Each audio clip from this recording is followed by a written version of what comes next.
જિલ્લા ચૂંટણી અધિકારી અને કલેક્ટર શ્રી રાજકોટ વતી હું ચિંતન રાવલ સિસ્ટમ સુપરવાઇઝર આજે મતદાર યાદીમાં ઓનલાઈન નામ નોંધણીની પ્રોસિજર સમજૂત કરવા જઈ રહેલ છું. તો ચાલો જાણીએ. સૌપ્રથમ આપણે voterportal.eci.gov.in પર વેબસાઇટ ઓપન કરીશું. ત્યારબાદ ક્રિએટ એન એકાઉન્ટ પર ક્લિક કરીને રજિસ્ટર થશું. ત્યારબાદ આપણા આઈડી પાસવર્ડ વડે આપણે પોર્ટલ પર લોગિન થઈશું. ત્યારબાદ હોમ સ્ક્રીનમાં બતાવ્યા મુજબ ન્યૂ વોટર રજિસ્ટ્રેશનના ઓપ્શન પર ક્લિક કરીશું. ત્યારબાદ લેટ સ્ટાર્ટ. ત્યારબાદ yes I am applying for the first time. ત્યારબાદ yes I am an Indian citizen. ત્યારબાદ આપણે આપણા જન્મ તારીખની વિગત તમામ આપણે અંદર એન્ટર કરીશું અને કોઈ એક ડોક્યુમેન્ટ અપલોડ કરીશું. ત્યારબાદ એજ ડિક્લેરેશન ફોર્મ અપલોડ કરવાનું રહેશે. ત્યારબાદ આપણે આપણો ફોટો જેન્ડર સિલેક્ટ કરવાનું રહેશે. ત્યારબાદ સ્ક્રીનમાં બતાવ્યા મુજબ આપણું નામ તથા આપણી સરનેમ એન્ટર કરવાની રહેશે અને ત્યારબાદ નીચે આપણી ગુજરાતી ભાષામાં તે બરોબર રીતે લખાઈને આવી ગયું છે કે નહીં તે ચેક કરીને કોઈ સુધારો હોય તો કરી નાખવાનો રહેશે, અન્યથા બરોબર હોય તો આપણે આગળ વધીશું. ત્યારબાદ નીચે બતાવ્યા મુજબ જો કોઈ આપણને અક્ષમતા હોય તો તે કેટેગરી સિલેક્ટ કરીશું, અન્યથા નો ડિઝેબિલિટી પર ક્લિક કરીને સેવ એન્ડ કન્ટિન્યુ કરીશું. ત્યારબાદ આપણે આપણા ઘરના સભ્યનું કોઈનું ચૂંટણી કાર્ડ નંબર 1 અંદર દાખલ કરવાનું રહેશે. ત્યારબાદ ખાસ આપણા પિતા અથવા કોઈ સ્ત્રી પતિ તરફથી ફોર્મ ભરતી હોય તો એના પતિનું નામ અહીંયા દાખલ કરવાનું રહેશે. ત્યારબાદ નીચે રિલેશન ટાઈપ સિલેક્ટ કરવાનો રહેશે અને સેવ એન્ડ કન્ટિન્યુ પર ક્લિક કરવાનું રહેશે.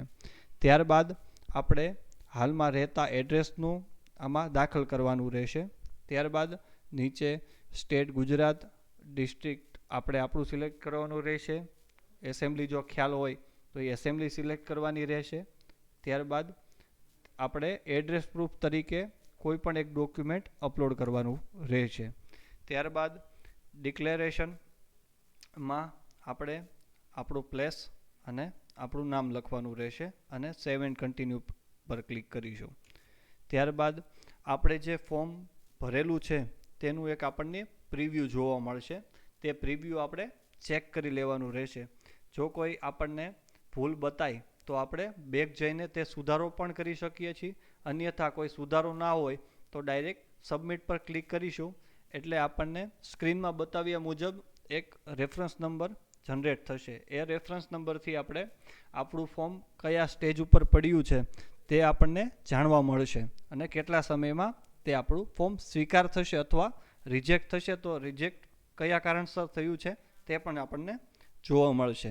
ત્યારબાદ પોર્ટલમાં બીજી ઘણી બધી તમામ સુવિધાઓ આપવામાં આવેલી છે, જેમ કે આપણે આપણું નામ, આપણા મમ્મી પપ્પાનું નામ અથવા કોઈ પણ આપણા સંબંધીનું નામ મતદાર યાદીમાં સર્ચ કરવું હોય તો આ સ્ક્રીનમાં બતાવ્યા મુજબ ઓપ્શન છે, ત્યાં સર્ચ ઇન ઇલેક્ટોરલ રોલ, ત્યાં આપણે આપણું નામ કોઈ પણ ચેક કરી શકીએ છીએ આપણું મતદાર યાદીમાં.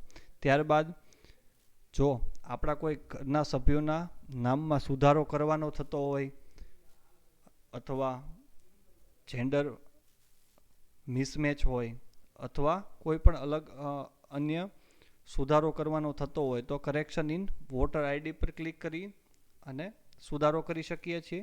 ત્યારબાદ શિફ્ટ ટુ અધર પ્લેસ એટલે એક જગ્યાએથી બીજી જગ્યાએ આપણે જ્યારે સ્થળાંતર થતા હોય તો ત્યાં આપણે ફોર્મ 8A ભરીને ત્યાંથી આપણે શિફ્ટ આપણું નામ નવી જગ્યાએ નોંધાવી શકીએ છીએ.